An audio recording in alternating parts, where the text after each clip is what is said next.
नमस्ते। आप सभी का स्वागत है आज के इस कार्यक्रम में। और आज हम देखेंगे कि हमारा चंद्रयान सफलतापूर्वक लैंड कर गया चंद्रमा के दक्षिणी ध्रुव पर, लेकिन उसके लैंड करने के बाद जो आग लगी है उसको तो देख देख कर पूरा ब्रह्मांड प्रकाशमय हो गया है। और हमारे साथ हैं आज बातचीत करने के लिए आपके जाने पहचाने ओंकार चौधरी जी। नमस्कार नमस्कार संजय ओंकार जी, जी। और आपके वै, सभी दर्शकों को भी मेरा नमस्कार। वैसे ये जलने वाली गंध तो बहुत अधिक स्थानों से आई है, लेकिन मैंने जो भी देखा उसमें सबसे अधिक आई है ब्रिटेन से। अब ब्रिटेन में उनके 3 ऐसे समाचार पत्र हैं जिन्होंने इस प्रकार की प्रतिक्रिया दी है। एक है डेली एक्सप्रेस और दूसरा है जीबी टाइम्स। एक ये टैबलॉइड्स हैं, ये छोटे पेपर जो होते हैं ना, वो जैसे हमारा एक जमाने में वो मिड डे छपा करता था, उस तरह के ये टैबलॉइड्स हैं। लेकिन आपको आश्चर्य होगा जानकर कि बीबीसी भी इसमें कूद पड़ा। जो बीबीसी को तो खैर आप जानते ही हैं कि उनका क्या रवैया रहता है। और कह क्या रहे हैं, खास तौर से ये दोनों सज्जन लोग जो हैं ये कह रहे हैं कि साहब की देखिए, एक तरफ तो ब्रिटेन इनको एड देता है 2016 से 2021 के बीच में 2.3 बिलियन पाउंड्स की इन्होंने हमें सहायता दी है, ऐसा वो क्लेम करते हैं। लेकिन आपको ये भी जानकर आश्चर्य होगा कि ये जो सारे क्लेम है ये पूरी फर्जी है, क्योंकि 2015 में बिल्कुल धक्का मार के कह दिया था प्रणब मुखर्जी ने। उस प्रणब मुखर्जी ने तो 2012 में ही कह दिया था, और 2015 में तो भारत ने इनको कह दिया था कि कोई एड नहीं चाहिए हमें, ये बायलैटरल एड का तमाशा बंद करो, हम तुमसे बड़ी इकोनॉमी होने वाले हैं। तो अब ये जो है आप ये सब बंद कीजिए। मैं आपको इसको थोड़े बता देता हूँ, जानकारी हो जाए दर्शकों को कि पहले ये जो पाउंड 2.3 बिलियन जिसकी ये बात कर रहे हैं, तो ये पाउंड 2.3 बिलियन 2016 से 2021 के बीच ये पूरे 6 साल का आंकड़ा है। तो आप बताइए, ये एवरेज पड़ता है जाके कोई 400 मिलियन पाउंड। अब 400 मिलियन पाउंड कितना होता है साहब? 4,000 करोड़ रुपए। वो भारत के लिए कुछ भी नहीं है, लेकिन उसको लेके ये इस तरह की बातें करते हैं। फिर एक और बात बताऊं आपको कि ये पूरा का पूरा इनका जो सारा पैसा है वो किस में जा रहा है। वो पैसा ये इनका एक नया ऑर्गेनाइजेशन बना है। पहले इनके 2 ऑर्गेनाइजेशन होते थे फॉरेन एड के, क्योंकि ये डीएफआईडी और एक होता था इनका एफसीओ। तो डीएफआईडी के माध्यम से ये खास तौर से एजुकेशन और हेल्थ की स्कीम्स स्पॉन्सर किया करते थे। एक डीएफआईडी प्रोग्राम मैंने भी एडमिनिस्टर किया, यहाँ शिक्षाकर्मी प्रोग्राम हुआ होता था, ये डीएफआईडी का स्पॉन्सर था। जब एनडीए सरकार आई और 2000 के आसपास मुरली मनोहर जोशी ने ये स्टैंड लिया कि हमें ये तुम्हारे जो पीस मील जो देते हो ना, कभी कोई स्वीडिश एड एजेंसी दे रही है, कहीं डीएफआईडी दे रही है, और सब अलग अलग, कहीं कोई वर्ल्ड बैंक दे रहा है और डीपीआईपी वर्ल्ड बैंक कर रहा है, डीएफआईडी शिक्षाकर्मी कर रही है, स्वीडिश एजेंसी लोक जुम्बिश कर रही है। ये कुछ नहीं, जिसको जो कुछ भी देना है वो सर्व शिक्षा अभियान में दे, वरना ना दे। ये करके इन्होंने शिक्षा वाला जो था वो पूरा का पूरा एक तरह से उसको बंद कर दिया। अच्छा, इन लोगों को भी फिर रुचि नहीं रही, क्योंकि ये क्या करते थे, स्टेट गवर्नमेंट को स्पॉन्सर करके स्टेट गवर्नमेंट को जाके इन्फ्लुएंस किया करते थे। वो उस समय ही खत्म हो गया। अटल बिहारी वाजपेयी ने तो कह दिया था कि हमें ब्रिटेन से जो भी एड हम लेते हैं उतनी ही एड हम इनको देंगे और 1 रुपया ज्यादा देंगे। अब इस सब के बैकग्राउंड में ये क्लेम करते हैं कि हमको एड देते हैं। ये किनको देते हैं?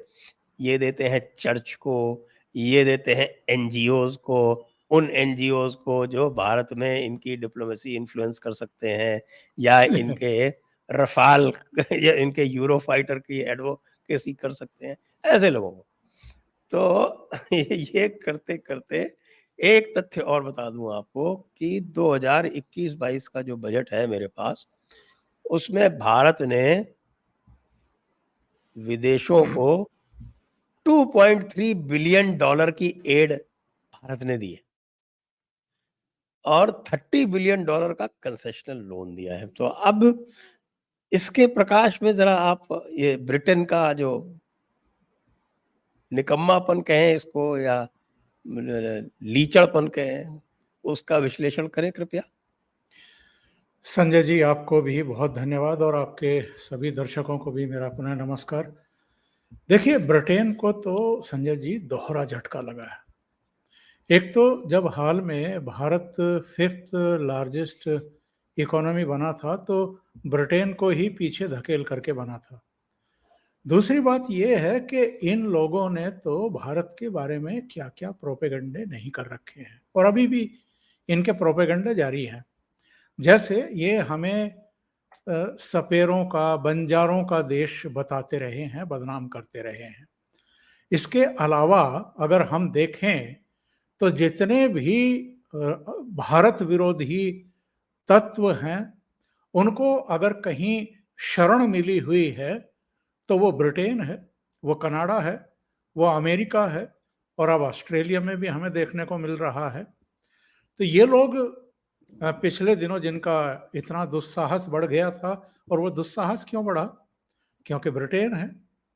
ब्रिटेन में जो लंदन में सरकार बैठी हुई है, भले ही वहाँ हम इतराते रहें ये कह कर के कि भारतीय मूल के प्रधानमंत्री बैठे हुए हैं, लेकिन ओवरऑल जो पॉलिटिक्स है, जो नीति है ब्रिटेन की, वो तो एकदम ब्लैक एंड व्हाइट अगर हम देखें तो भारत विरोधी ही दिखाई देती है। वहाँ की पार्लियामेंट में मणिपुर पर जो है प्रश्न खड़ा करने का मौका दे दिया जाता है लोगों को। तमाम ऐसे मुद्दे हैं, खालिस्तान को लेकर के भी वहाँ पर तमाम तरह की बकवासबाजी चलती रहती है, पार्लियामेंट के भीतर भी, पार्लियामेंट के बाहर भी।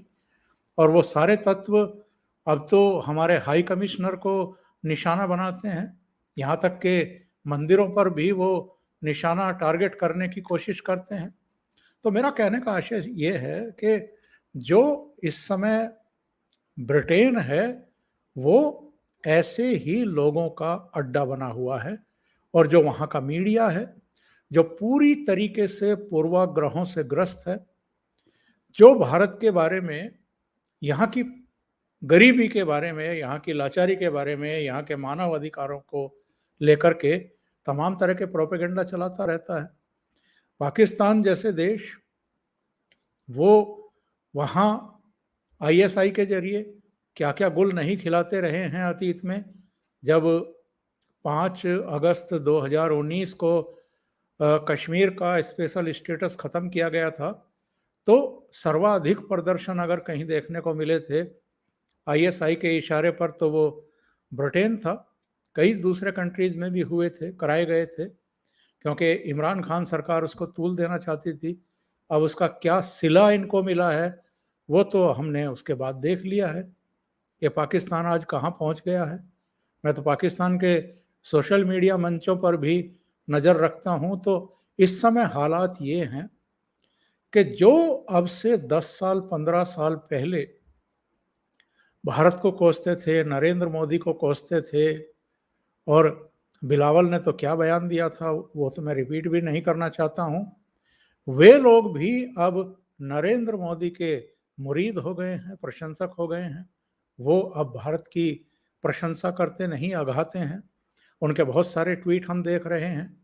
तो मेरा कहना ये है कि जो कुछ प्रतिक्रियाएं देखने को मिल रही हैं ब्रिटेन की तरफ से, वो चूंकि भारत अब चौथी महाशक्ति बन गया है अंतरिक्ष की, अमेरिका, रूस और चीन के बाद, और ब्रिटेन तो किसी 3 न 13 में है। दूसरे हम 5th लार्जेस्ट इकोनॉमी भी उनको पीछे धकेल करके बने हैं। उनको दोहरा झटका लगा है और जो दुष्प्रचार अब तक भारत की गरीबी के बारे में, यहाँ के मानव अधिकारों को लेकर के और तमाम चलते रहते थे, उन सारे प्रोपेगेंडा जीवियों को भी बड़ा झटका लगा है।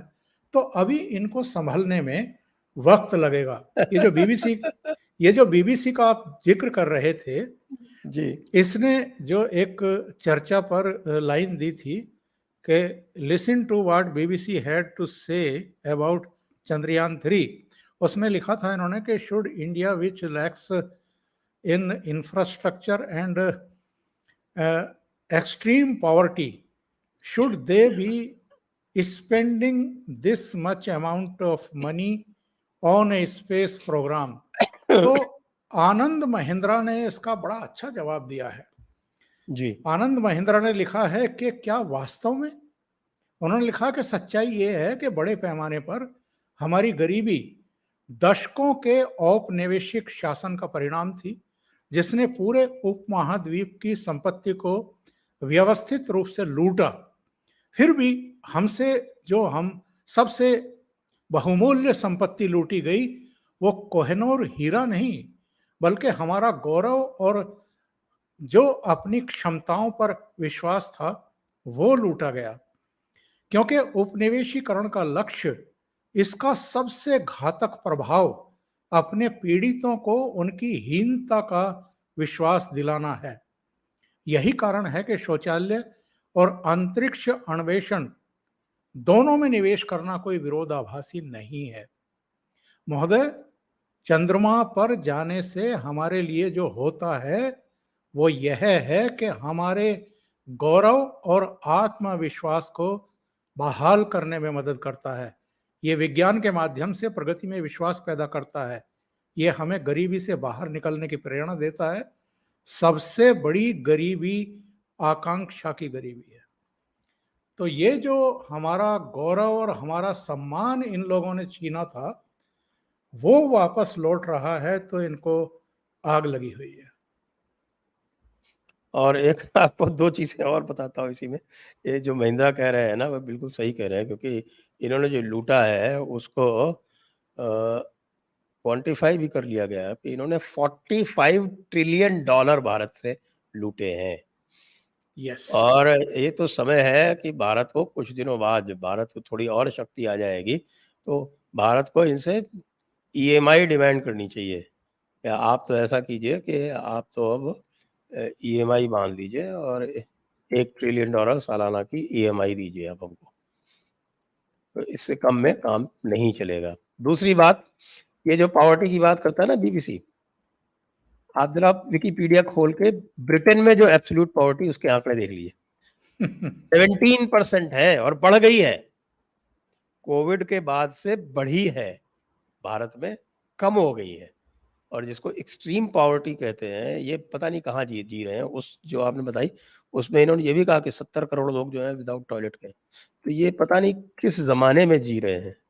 नहीं, ये प्रोपेगेंडा है, सारे के सारे टॉयलेट्स पूरा कवर्ड हो प्रोपेगेंडा। गए, इतने तो बना दिए गए। और उसके अलावा एक्सट्रीम पॉवर्टी जो है वो 7% रह गई है केवल इंडिया में। इससे ज़्यादा तो ब्रिटेन में। और ये किसी और ने नहीं, विश्व बैंक ने, आईएमएफ ने जो हाल में रिपोर्ट जारी की है, उसमें कहा गया है। एक ने कहा है कि 13 करोड़ गरीब जो हैं, वो उनका जीवन स्तर सुधर गया है, वो गरीबी की रेखा से नीचे आए हैं, ऊपर आ गए हैं। एक ने कहा है कि करीब करीब 26 करोड़ के आसपास लोग अब मतलब जो एक पॉवर्टी लाइन होती है या उसके समकक्ष या ऊपर रहते हैं, उनका भी जीवन स्तर सुधर गया है। और ये तो बाकायदा अभी प्रधानमंत्री ने भी जब अविश्वास प्रस्ताव पर चर्चा का जवाब दिया था पार्लियामेंट में, तो उसमें ये सारे रिकॉर्ड, ये सारे आंकड़े जो हैं उन्होंने बताए थे कि आज विश्व क्या कह रहा है।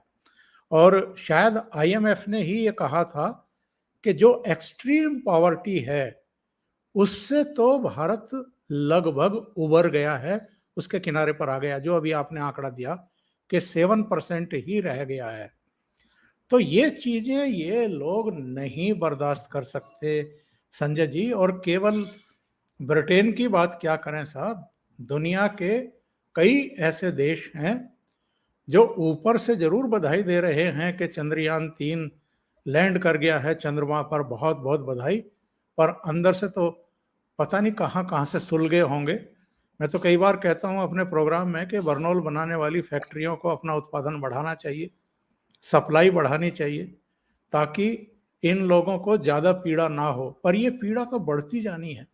जिस तरह के संदेश और संकेत मिल रहे हैं इकोनॉमिक के पॉइंट ऑफ व्यू से भी अगर हम कहें, और दूसरे पॉइंट ऑफ व्यू से भी, क्योंकि ये बहुत देशी विदेशी तमाम ताकतें इस बात को लेकर के लगी हुई थी कि ये एक आदमी है, एक पॉलिटिकल पार्टी है जिसके इर्द गिर्द ये एनडीए खड़ा हुआ है, जो भारत को उस दशा दुर्दशा से बाहर निकाल करके ला रहा है, और जो दुनिया भर में भारत को सम्मान दिला रहा है, बढ़ा रहा है, इसको किसी तरीके से हटाओ। और वो जो पूरा एक गैंग है जो रक्षा सुरक्षा सौदों में भी मोटी दलाली काटता था, जो लोक कल्याण की तमाम योजनाएं होती थी, आप तो चूंकि प्रशासनिक अनुभव रखते हैं, बहुत ऊंचे पदों पर रहे हैं, बहुत बेहतर तरीके से जानते हैं, करीबी से वो सारा सिस्टम और लूटपाट आपने महसूस किया होगा कि किस तरीके। और राजीव गांधी तो भारतीय जनता पार्टी के नेता नहीं थे, कांग्रेस के ही थे, जिन्होंने ये कहा था, कम से कम कहने का साहस किया था कि साहब यहां से 1 रुपया भेजते हैं और लाभार्थी तक तो 15 पैसे ही पहुंचते हैं। तो आज वो सारी दलाली, वो सारी लीकेज खत्म कर दी गई है। जिस समय ये जनधन खाते खुलवाए जा रहे थे, मजाक उड़ाया जा रहा था। जब शौचालय बनवाए जा रहे थे, मजाक उड़ाया जा रहा था। जब ये दावे किए गए थे कि आज़ादी के बाद से अब तक जो करीब 18,000 ऐसे मतलब परिवार हैं जिनमें अभी बिजली का बल्ब नहीं जला है, वहां तक हम रोशनी पहुंचाएंगे, तब मजाक उड़ाया गया था। ऐसे कितने मौके जब बार बार मजाक उड़ाए गए, स्वच्छता अभियान का मजाक उड़ाया गया, लेकिन वो धीरे धीरे धीरे धीरे करके शने शने आज हम देख रहे हैं कि एक बड़ा बदलाव देखने को मिल रहा है। लोगों के खातों में सीधे पैसे पहुंचते हैं, कोई लीकेज नहीं, वो 85% भी लोगों का बच रहा है। तो बहुत बड़ी लॉबी है जो लाभार्थी थी। और संजय जी, हमारे दर्शकों को तो याद होगा, खुद प्राइम मिनिस्टर ने ही ये बात कही थी कि भाई करीब 10 करोड़ ऐसे लाभार्थी थे भारत में जिनका जन्म ही नहीं हुआ और उनको पैसा पहुंचता था। तो वो सारी लीकेज खत्म की है सरकार ने। तो उनके दुश्मनों की कमी नहीं है। देश के भीतर भी ऐसे बहुत हैं जो उनको पचा नहीं पा रहे हैं, जिन पर हम आगे चर्चा करेंगे। और विदेशों में तो कौन इस चीज को बर्दाश्त करेगा कि उनका मार्केट खत्म होता जा रहा है भारत के भीतर, क्योंकि उनकी तो असीम संभावनाएं बना करके रखी थी पूर्ववर्ती जो हमारे शासक हुआ करते थे। अब इतना सुनहरी मौका था उनके लिए जब कोविड काल आया और कुछ राजनीतिक दलों ने तो बड़ी बेशर्मी के साथ अपनी 2 वैक्सीन के निर्माण के बावजूद ये एक तरीके से सिफारिश कर ही दी थी, मांग कर ही दी थी कि विदेशी वैक्सीन को यहां आने की अनुमति दी जाए। तो बहुत बड़ी लॉबी है जो नहीं पसंद करती है भारत के किसी भी तरह के अचीवमेंट को। जी, मैं दर्शकों से अनुरोध करूंगा कि कृपया चैनल को सब्सक्राइब अवश्य करके बेल आइकॉन दबा दें और चैनल को लाइक भी तुरंत कर दें। अब आगे चलते हैं। जो एक दूसरा बड़ा रोचक जो कार्यक्रम हुआ है वो ये है कि कुछ तो हमारे यहाँ प्रकाश राज टाइप के लोग हैं, कुछ हमारे यहाँ रवीश कुमार जैसे लोग हैं। तो आपने कल रवीश कुमार का भी विवेचन किया था, तो जरा इनकी मानसिकता का भी थोड़ा और विवेचन करें। एक्चुअल में मैं तो इनके वीडियो देखता नहीं हूँ। मेरे बेटे का फोन आया रात को और उन्होंने कहा कि रवीश ने कुछ टिप्पणियां की हैं, पापा देखिए उनको। इसके बाद मैंने इनका चैनल देखा, बड़ी मजेदार टिप्पणियां थी और बड़ा आश्चर्यचकित करने वाली इनकी कमेंट्री थी उस पर जो लैंड किया चंद्रयान 3। ये कहते हैं कि जब चंद्रयान 3 सतह से 8 किलोमीटर दूर रह गया तो प्रधानमंत्री जी भी लैंडर के साथ साथ बगल की उसमें विंडो में दिखाई देने शुरू हो गए। फिर जब वो 7 किलोमीटर पर आया तो प्रधानमंत्री लगातार दिखाई देने लगे। फिर जब वो लैंड करने वाला था तब भी वो लगातार दिखाई दे रहे थे और बाद में टिप्पणी करते हैं, अच्छा होता अगर प्रधानमंत्री जी लैंड होने के बाद मतलब टेलीविजन के पर्दे पर प्रकट होते। रवीश को ये तो नहीं लग रहा था कि प्रधानमंत्री जी भी उस लैंडर में हैं? तो इनकी इनकी पीड़ा का कोई आर पार नहीं है संजय जी। मैं थोड़ा सा पीछे जाता हूं।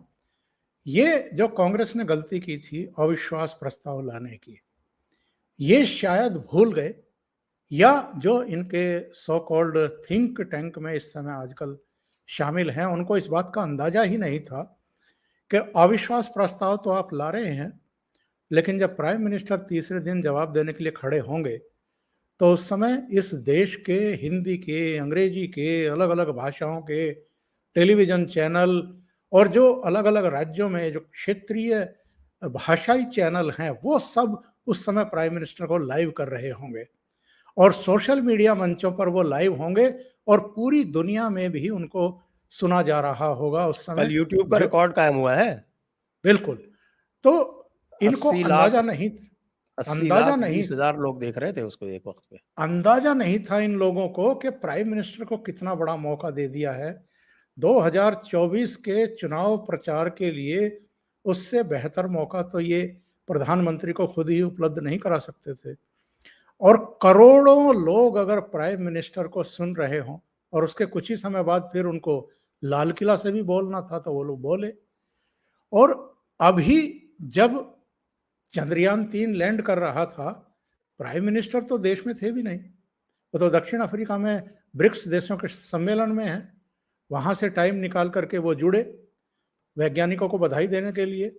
और क्यों ना जुड़ें, वो इस देश का प्रतिनिधित्व कर रहे हैं, नेतृत्व कर रहे हैं और वही वही प्रधानमंत्री हैं। गांधी फैमिली का कोई प्रधानमंत्री नहीं है भाई इस समय। तो तो वो कह प्रधानमंत्री रहे क्यों हैं ना नहीं सारे जुड़े? कांग्रेस वाले कि साहब की ये तो नेहरू जी का प्रताप है। ये अलग बात है कि इन्होंने चंद्रयान 2 का जो प्रोग्राम था वो पोस्टपोन कर दिया था। चंद्रयान 2 के लिए फंडिंग नहीं दी थी। वो फंडिंग चंद्रयान 2 के लिए जब मोदी जी आए तब दी गई है और 2014 में जो 5,000 करोड़ की फंडिंग होती थी वो 12,300 करोड़ तक पहुंच गई है। बात नहीं करेंगे। नेहरू जी ने एक विजन दिया था, उसके कारण ही सब कुछ हुआ है। भारत को नेहरू जी ने ही जन्मा था। कैसे जन्मा था पता नहीं।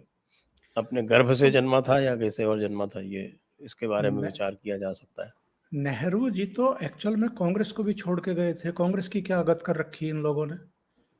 तो नेहरू ने क्या-क्या छोड़ा है इस देश में और किस-किस तरह की समस्या छोड़ कर के गए हैं, उन्हीं का तो भुगत रहा है भारत आज तक। तो नेहरू पर जब हम बात करेंगे या उनके जो कारनामे थे उन पे बात करेंगे तो उस पर तो कई एपिसोड जो है बन जाएँगे। तो वो तो हम छोड़ देते हैं, पर सोशल मीडिया मंचों पर सवाल खड़े किए जा रहे हैं कि भाई नेहरू जी तो 1964 में चले गए थे भारत को छोड़ करके, दुनिया को छोड़ करके। और जो आपका इसरो है, इसकी तो स्थापना जाकर के विधिवत 1969 में हुई है, तो नेहरू का कंट्रीब्यूशन क्या है? लेकिन इससे पता चलता है, जैसे ही लैंड किए, वैसे ही इनके सोशल मीडिया मंच पर आप देखें तो लाइन लगा दी इन्होंने। इतने ट्वीट और इतने वीडियो और इतने प्रोग्राम मतलब पहले से तैयारी करके बैठे थे कि इस कि इसका किसी भी तरीके से मोदी को ना वो मिल जाए श्रेय, डाइल्यूट करो किसी तरीके से इसको। वो तो देश में चूंकि माहौल ऐसा बन चुका है संजय जी, सबके सेंटिमेंट पूरी तरीके से जुड़े हुए हैं और एक ऋचा अनिरुद्ध ने कल एक वीडियो और मैसेज जारी किया।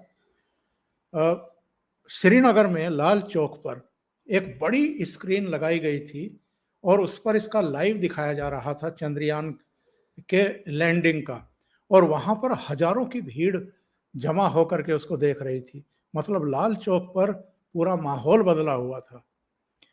आज ये सिचुएशन पैदा हो चुकी है भारत में कि आज कश्मीर का जो आम आवाम है, जो आम नागरिक है, वो भी जो हमारी विकास यात्रा है, जो हमारे अचीवमेंट्स हैं, उनमें अपनी भागीदारी दिखा रहा है। और हम अपने लाल चौक की तो बात छोड़ ही दें, बाकी जगहों की तो छोड़ ही दें, जो अलग-अलग मार्केट के लाइव आए हैं और जिस तरीके से भारत माता की जय, वंदे मातरम के उद्घोष चारों तरफ सुनाई पड़े हैं। पाकिस्तान में लोग पगलाए हुए हैं। पाकिस्तान का यूथ, वहाँ के जो यूट्यूबर हैं वो सड़कों पर निकले हुए थे और सड़कों पर जाकर के लोगों की प्रतिक्रियाएं ले रहे थे। एक चाय की दुकान पर बैठा हुआ है, उससे पूछ रहा है दूसरे से कि भाई क्या अभी भी किसी क्षेत्र में पाकिस्तान भारत से आगे है? उसने कहा कि क्यों नहीं है भाई, भीख मांगने में सबसे आगे है, अभी भी आगे है। तो ऐसे-ऐसे एक मतलब एक और बड़ा इंटरेस्टिंग किसी ने बोला था कि क्या भाई भारत चाँद पे पहुँच गया है, तो उसने कहा कि इसमें क्या बड़ी बात है? हम तो पहले से ही चाँद पर हैं। कि वो कैसे? अच्छा बताइए, चाँद पर पानी है? तो जो पूछ रहा था उसने कहा नहीं है, हमारे यहाँ भी पानी नहीं है, ये चाँद ही है। चाँद पर गैस है? नहीं है, हमारे यहाँ भी नहीं है। चाँद पर बिजली है? नहीं है, हमारे यहाँ भी नहीं है। तो हम तो पहले से ही चाँद पर हैं, भारत अब चाँद पर पहुँचा है। तो पूरा एक और बात माहौल मैंने देखी जी, कि जी। ये जो पाकिस्तानी यूट्यूबर्स कल जो थे, वो कई सारे ये कह रहे थे कि हमें साउथ एशियन होने पर गर्व है। वो जब एक उसका फ़कर का प्रोग्राम था, उसको मैं थोड़ा-सा देख रहा था। उसमें हुँ। आरज़ू काज़मी भी जुड़ी हुई थी। वो मिठाई लेकर के बैठे हुए थे, मिठाई खा रहे थे, मज़े ले रहे थे, हँस रहे थे और फ़कर के प्रोग्राम में ये कह रहे थे कि इंडिया ने जब पहली बार ऑस्ट्रेलिया को पीटा था बुरी तरह, तो हमने बहुत खुशियाँ मनाई थी। और यही जुमला जो अभी आपने कहा कि साउथ एशियन, तो बोला कम से कम एशियाई किसी कंट्री ने जो है उसको ऑस्ट्रेलिया को पीटा तो हमें बड़ी खुशी हुई। बहरहाल मेरा कहना ये है कि जिन नरेंद्र मोदी को लेकर के तमाम तरह के दुष्प्रचार और वहाँ पर राजनीति की जाती थी, उनके नाम पर चुनाव जीतने की कोशिश की जाती थी, आज उन नरेंद्र मोदी के नेतृत्व को लेकर के और जिस तरह के बदलाव भारत में अब हर सेक्टर में देखने को मिल रहे हैं, उसको लेकर के वहाँ अब आम आवाम, युवा, उसका सुर बदल गया है संजय जी। और ये बड़ी बड़ी अचीवमेंट है भारत की। और हमारे यहाँ भी मैं तो एक ट्वीट देख रहा था, और वो ब्रिटेन से ही हैं शायद। उन्होंने लिखा है कि आप कल्पना करिए कि जो बच्चे देख रहे थे उस समय जब लैंड कर रहा था चंद्रयान 3, उनके दिमाग पर कितना असर हो रहा होगा उसका, और ये जो नई पीढ़ी आने वाली है ये कितनी प्रेरित हो रही होगी, उसके भीतर जो आत्मविश्वास और गौरव का एक संचार हुआ होगा, उसका लेवल क्या है और आने वाले भविष्य में भारत को ये कहाँ लेकर के जाएंगे, इसका अंदाजा किसी को भी नहीं है। उन्होंने कहा था कि ये घटनाएं बताती हैं कि जो ये सदी है जो चल रही है, ये किसी और की नहीं है, भारत की है। तो ये जो टिप्पणियां हैं जब आती हैं, जब इस तरह के कमेंट आते हैं, जब इस तरह की अभिव्यक्ति सुनाई पड़ती है मोदी विरोधियों को, तो आप अंदाजा भी नहीं लगा सकते कि कहाँ-कहाँ से उनकी जलन फूटती होगी। और थोड़ा प्रकाश राज की प्रतिक्रिया पर भी आपने अपना विश्लेषण कर दें प्रकाश कि राज उनके को तो पिछवाड़े एक्चुअल में से में आग कितनी ज़ोर से निकल रही है। हाँ, वो बस आप थोड़ा विज़न करिए उस चीज़ को, जब रॉकेट जो है वो लॉन्च हुआ था चंद्रयान 3 को लेकर के, और जो अग्नि प्रज्वलित होती है उस समय, जो नीचे की तरफ जाती है, उससे कम तो प्रकाश राज के पिछवाड़े से भी नहीं निकल रही होगी। तो अब वहाँ पर कितने बर्नौल की, कितने क्विंटल बर्नौल की ज़रूरत पड़ रही होगी, बस इसका अंदाज़ा लगाइए। और प्रकाश राज अकेले नहीं हैं, बहुत हैं। बहुत हैं इस देश में, जिनकी पीड़ा कहीं न कहीं से फूट करके निकलती है। एक कापड़ी करके है और वो अपनी वाहियात टिप्पणियों के लिए ही जाने जाते हैं। उन्होंने भी चाचा नेहरू को याद करना शुरू कर दिया था, जैसे ही वहाँ पर चंद्रयान-3 लैंड हुआ था। तो ये सब उस पर अजीत भारती ने बड़ी दिलचस्प टिप्पणी की थी। उन्होंने कहा था कि भई अब आप जहाँ घुसे हुए हैं, वहाँ से बाहर निकल आइए। अब ये 2023 है। तो ऐसे लोगों को अब जवाब देने वाले भी तो आ गए हैं ना।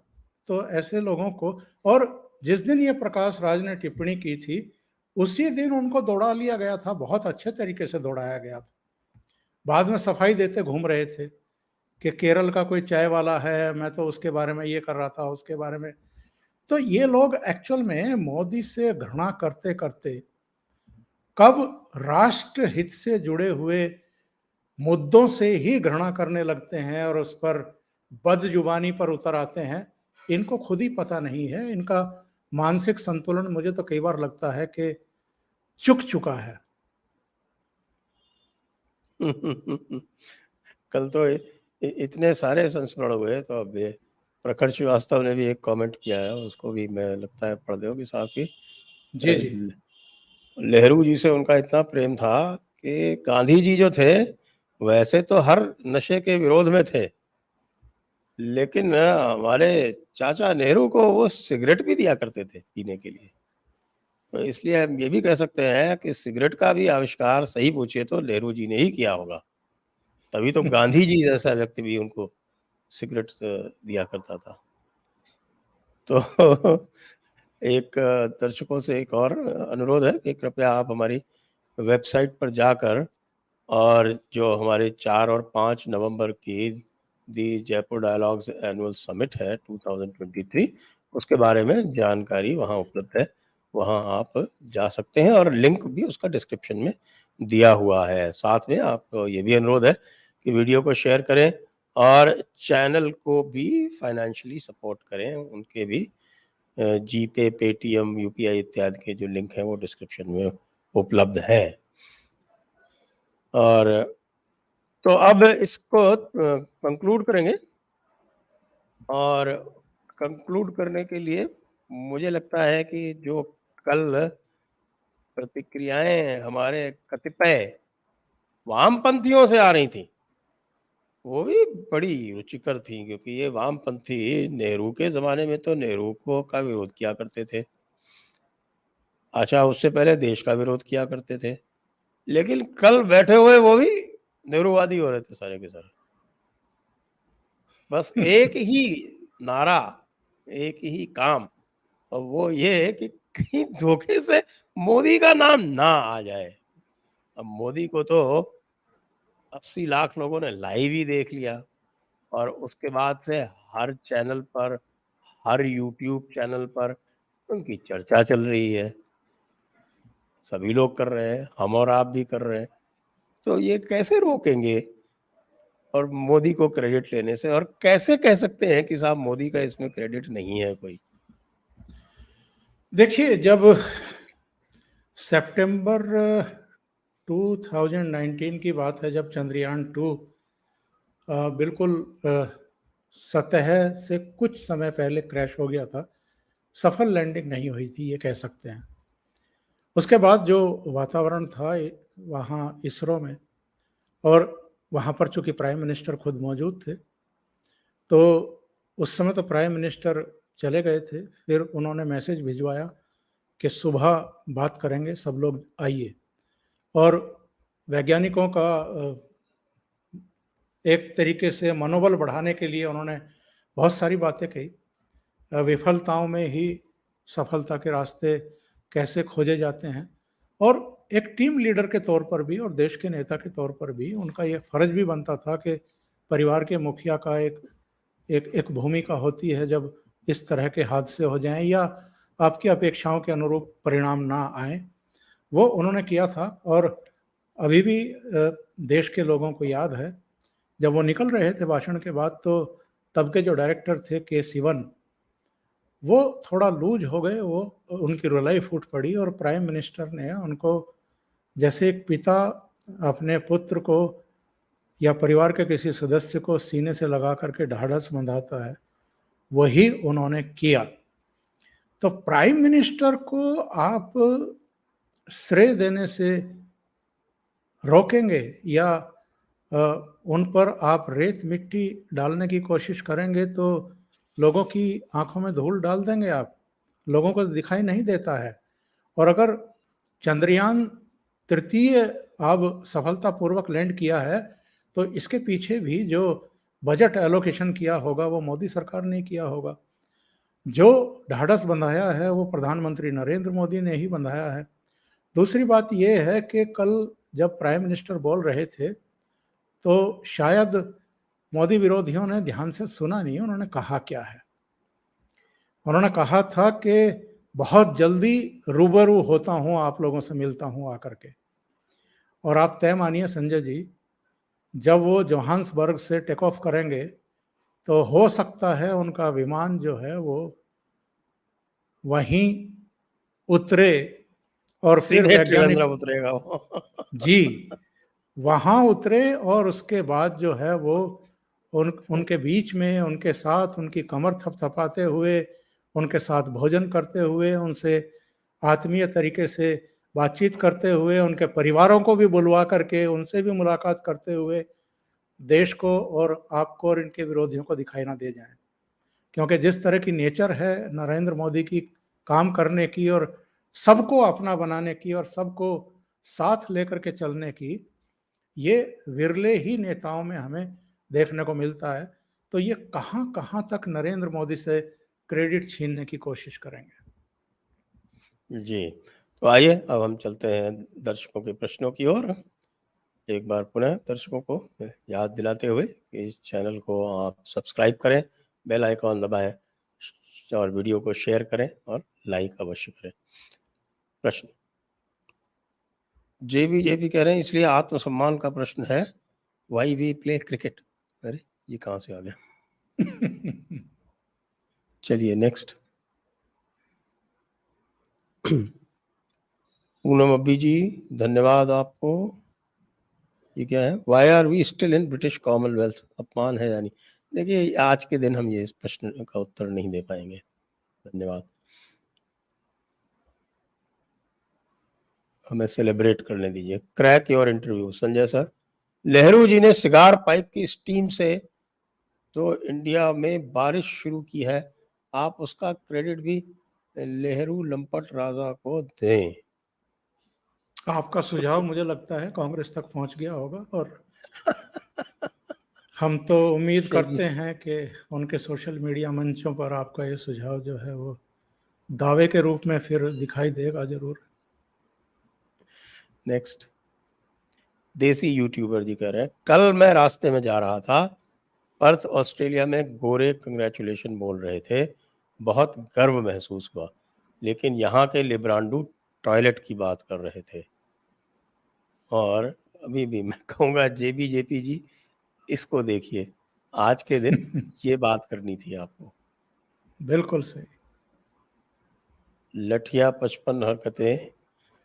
2004-2014 Congress destroyed BSNL, BHEL, Imran Hashmi, Chamchumati Hindu women, no defense purchases, Christianization of CBSE and ICSE, downgrading BSc, MSc। आप ऐसे भूल गए जो एंट्रिक्स वाला जो स्कैंडल था उसके माध्यम से इसरो को भी इन्होंने बहुत हानि पहुंचाई थी। Yes. Next. Shiva Satya sir, yesterday a gang of peacefuls intruded a house and violated a minor girl in front of her younger brother in Hyderabad. Please highlight this incident. Okay, next. Poonam अब्बी, ये सही नहीं है, युवाने वाले क्या ये युवा आने वाले हैं, सकल विश्व के अच्छे दिन, मोदी का कुछ नहीं उखाड़ सकते, उनको ने सब परमानेंटली मॉडिफाई कर दिया है। परमानेंटली सब मॉडिफाई कर दिया है। जी पूनम जी ऐसा ही लग रहा है। नीरज कुमार श्रीवास्तव, अगर हम 700 वर्षों तक परतंत्रता में नहीं होते तो मानव समाज विश्व की क्या स्थिति होती। लंबा वक्त बर्बाद हो गया है विश्व का। अरे बीत साहब, गया। अब लेकिन किंतु परंतु करने से तो कुछ होता नहीं है। जो बीत गया वो बीत गया, अब तो आगे की तरफ देखना है। और जितने हमारे संसाधन हैं, जितनी हमारी सकारात्मकता है, जो हम लोगों के पास विजन है, उसको बस जमीन पर उतारते जाना है। जी, नेक्स्ट। लठिया 55 हरकतें। Sir, we know that BlackRock has entered India as on a 50-50 with Jio in asset management.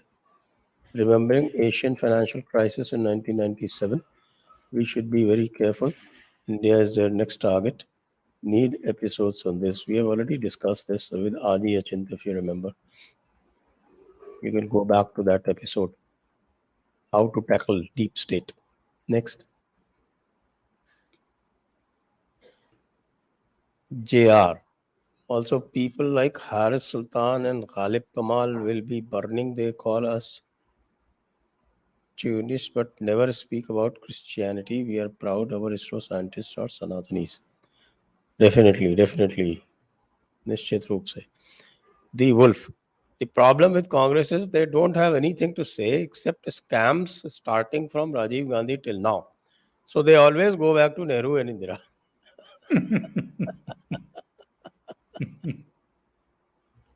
बात तो बिल्कुल सही, सटीक कही है आपने, दी वुल्फ महोदय। और इसी के साथ हमारे प्रश्न पूर्ण होते हैं और आज का कार्यक्रम हम यहीं पर विराम देते हैं।